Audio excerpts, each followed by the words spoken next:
시청자 여러분 안녕하십니까. 자, 평양에 지금 3대 악재가 덮였습니다. 민심이 요동치고 지금 청년들을 중심으로 반체제 움직임까지 지금 보이고 있습니다. 이게 지금 3대 악재가 뭐냐? 첫 번째는 이란 전쟁 소식이 평양을 중심으로 해서 북한 내부에 일파만파로 지금 퍼지고 있습니다. 이란 하게 되면 북한의 마지막 남은 우방국이고 반미 국가의 최선봉에 서 있는 가장 강력한 이런 국가인데, 이란은 미국과 전쟁해서도 웬만한 충격에는 버틸 수 있는 이런 그런 국가로 이제 인식이 되어 왔습니다. 자, 하메이니 최고 지도자를 포함해서 한 50명이 첫날 공격에 폭삭 망했고, 그리고 지금 이란의 육해 공군은 완전히 와해 상태로 전락이 됐기 때문에 지금 이란의 소식이 지금 이제 한 달째 지금 접어들고 있는데, 이제는 북한 주민 전체가 이란 전쟁에 대해서 지금 거의 인식을 하고 있습니다. 북한 정권은 이란의 지상군이 마치 미군하고 이제 전쟁을 해가지고 결국은 승리할 것처럼 이제 가스라이팅을 시키고 있지만, 일단은 최고 지도자가 첫날에 폭격에 맞아가지고 폭삭한 것에 대한 이런 충격적인 소문이 지금 북한 인민들에게는 아주 새로운 희망의 불씨로 지금 작용하고 있습니다. 자, 그러면서 북한 정권은 뭐 공식 언론이든 비공식 언론이든 이란 전쟁에 대한 자세한 내용은 인민들에게 알려주지 않고 있습니다. 왜냐하면 있는 그대로 보도를 한다고 하게 되면 뭐 맨날 그냥 혁명수비대 지휘관들이 하루 자고 나면 계속 죽어나가는 소식밖에 없기 때문에 그런 얘기는 할 수 없겠죠. 다만 뭐 이런 심리전적인 어떤 그런 소문을 통해서 결국은 미군이 이란에게 이제 잘못 끌려 들어가가지고 결국은 이제 실패한다, 뭐 이런 내용으로 지금 계속 가스라이팅을 할 수밖에 없는데, 자, 어쨌든 북한에서 이와 유사한 사건이 발생할 경우에 만약 김정은 정권 최고 지도부가 한꺼번에 첫날에 몰살하게 되면 북한 정권은 어떻게 될까? 자, 이런 이제 상상을 북한 인민들이 할 수밖에 없는 거죠. 자, 두 번째는 뭐냐면 우리가 이제 앞서 말씀했다시피 북한 정권의 붕괴 마지노선이 1달러에 6만 원 선입니다. 그러니까 6만 원 붕괴되면 이거는 국가로서의 어떤 그 가치가 사라지는 겁니다. 그러니까 이제 한 국가를 대표하는 것이 화폐인데, 그 화폐라는 것은 국가의 얼굴입니다. 그 화폐 가치에 따라서 그 국가의 이런 여러 가지 지표들이 나오는데, 그 화폐가 종이장이 되거나 쓰레기가 된다면 그 국가의 이미지는 완전히 이거는 뭐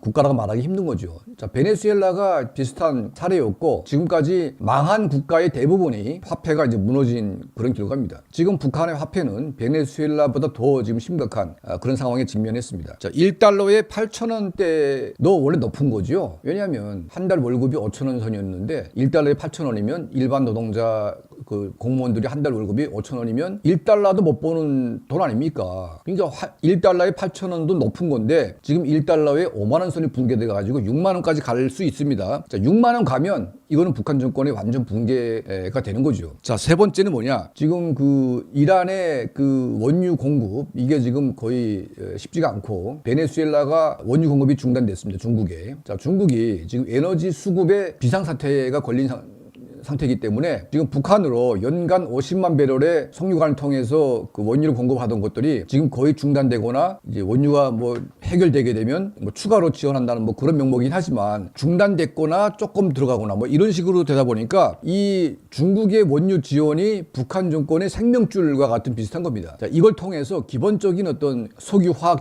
제품이 나오게 되고, 그리고 이제 기본적인 평양을 중심으로 한 운송 수단들, 그리고 농촌의 트랙터 같은 것들이 움직일 수가 있는 건데, 이게 중단되면 50만 배럴을 살 수 있는 돈을 지불해가지고 원유를 구입해야 되는데 김정은 정권이 지금 돈이 없지 않습니까? 자, 이 세 가지 악재가 지금 한꺼번에 덮치면서 지금 북한 정권이 한 치 앞도 내다보기 힘든 그런 이제 그 안개 속에 들어가고 있습니다. 자, 여기에 작년 초 말부터 당대회를 준비한다고 해가지고 온갖 인민들의 피땀을 짜가지고 이제 행사 준비를 했고요. 당대회 또 이후에는 최고인민회에 선고를 하고 또 최고인민회의를 또 개최를 해가지고 지금 몇 달째 지금 회의만 하고 있습니다. 자, 회의를 해가지고 민생이 개선되는 뭐 또 효과가 있으면 뭐 백날 회의에도 괜찮겠죠. 근데 회의는 계속 하고 있는데 지금 민생은 무너지고 있다. 지금 식량 가격이 3배 이상 폭등했습니다. 1kg에 백미 1kg에 8,000원, 만원 선이었는데 지금 25,000원 합니다. 거의 3배 폭등했는데 쌀값이 3배가 오른다는 것은 인민들은 굶어 죽으라는 얘기입니다.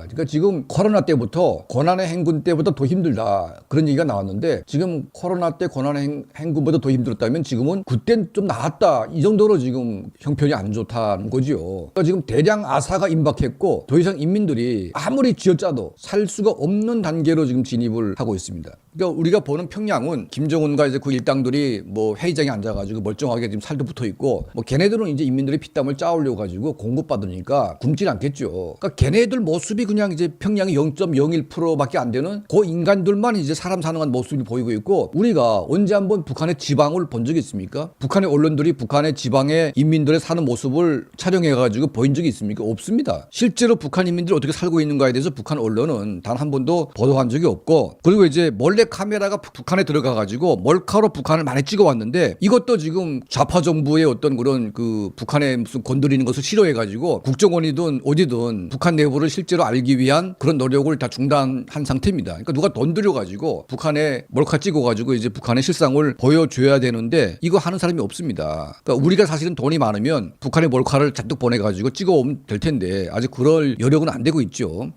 언젠가는 우리 국민 여러분들 도움 받아가지고 북한의 실제 상황을 우리가 몰카로 찍어가지고 계속 보도하는 것도 하나의 방법일 수가 있습니다. 자, 우리가 말로 하는 것보다 실제 북한 인민들이 왜 화가 나 있고 그들의 삶이 얼마나 무너져 있는지를 우리가 촬영해서 보여주게 되면 뭐 저희 말들이 다 사실로 드러나겠죠. 하지만 이게 뭐 사실이냐 아니냐를 떠나서 자, 환율이 5만 원 선이 붕괴됐다는 것은 이거는 망한 겁니다.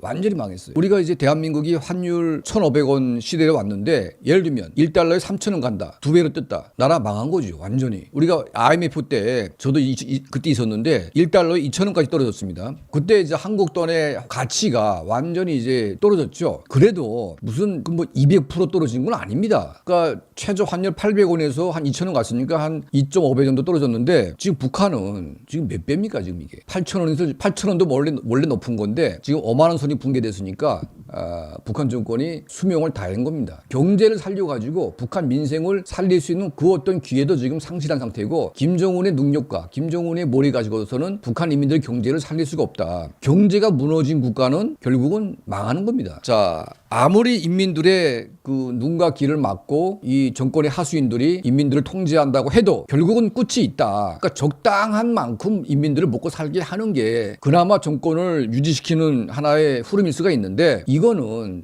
해도 너무한 그런 상태가 아닌가 생각이 듭니다. 자, 지금 평양의 젊은 사람이든 나이든 분들이든 뭐 지방을 포함해서 전체 북한 인민들이 이건 더 이상 안 되겠다. 환율이 무너지고 쌀값이 3배로 오르고 지금 기름이 없어가지고 자동차가 못 움직이는 이런 말도 안 되는 상황이 빠지니까 더 이상 이제는 인민들이 갈 데도 없습니다. 이제는 뭐 죽거나 아니면 들고 일어나가지고 싸우는 수밖에 없는데 자, 이런 막다른 골목에 지금 빠진 게 지금 북한 내부고 그래서 지금 평양 내부에 3대 악재가 덮여가지고 이거는 북한 역사가 북한 정권이 생긴 이래 이 정도로 지금 악조건이 한꺼번에 겹친 적은 없었다는 것이 지금 북한 주민들의 공통적인 인터뷰 내용입니다. 자, 올 봄에 자, 지금 쿠바가 원유가 없어가지고 정전돼가지고 지금 온 나라가 캄캄한 칠흑이 됐습니다. 칠흑밤이 됐습니다. 쿠바 인민들은 거의 뭐 먹고 살기 힘들고 전기불도 안 들어오고 나라 전체가 나락으로 빠졌는데 쿠바는 북한보다는 그래도 몇 배 나은 나라고 그리고 이제 최소한 굶어 죽는 나라는 아닙니다. 전기가 안 들어올 뿐이지 굶어 죽는 나라는 아닙니다. 자, 쿠바란 나라는 자유가 좀 있다 보니까 쿠바의 이 실제 모습을 카메라에 찍어가지고 볼 수는 있습니다. 그러니까 쿠바의 현 상황이 지금 전 세계가 다 보고 있지 않습니까? 지금 원유가 안 들어가가지고 발전소가 멎었고 전기가 안 들어오고 있다. 암흑세계가 된 거죠. 이미 망한 거 아니겠습니까? 그런데 쿠바는 보이니까 사람들이 야, 참 안 됐다 이렇게 볼 수 있겠지만 북한은 보여주지 않으니까 평양만큼은 그래도 전기 다 끌어모아가지고 돌리려고 하니까 그러니까 이제 평양 소수의 인간들만 보면서 먹고 살만한 것이 아닌가 하고 착각하는 인간들이 있는데 그게 아니고 이거는 북한의 가짜 모습이고 실제 북한의 이 모습은 그야말로 쿠바의 10배 이상 붕괴된 그런 모습이 진짜 실제의 북한 모습이다 이렇게 볼 수가 있겠습니다. 자, 이제 이란 전쟁이 지금 북한의 불똥이 띄었고 그리고 이제 북한 정권이 그 우크라이나 전쟁 특수를 누리고 있지만 그 전쟁 특수라는 게 결국은 자기를 지키는 무기만 잔뜩 구입해가지고 민생에 한 푼도 안 쓰다 보니까 결국은 민생이 완전히 지금 무너지고 있고 이 김정은 정권은 거기에 대한 대책이 아무것도 없다. 참 처참하고 안쓰럽고 북한 인민들이 무슨 죄가 있길래 저런 세상에서 이렇게 살아야 되는 지 참 안타깝습니다. 자, 이러한 북한 내부의 소식들 저희는 이제 지속적으로 또 취재를 해가지고 여러분께 또 말씀을 올리겠습니다. 저희 채널을 항상 시청해 주시고 또 도움을 주시는 우리 모든 분들께 늘 진심으로 감사드립니다.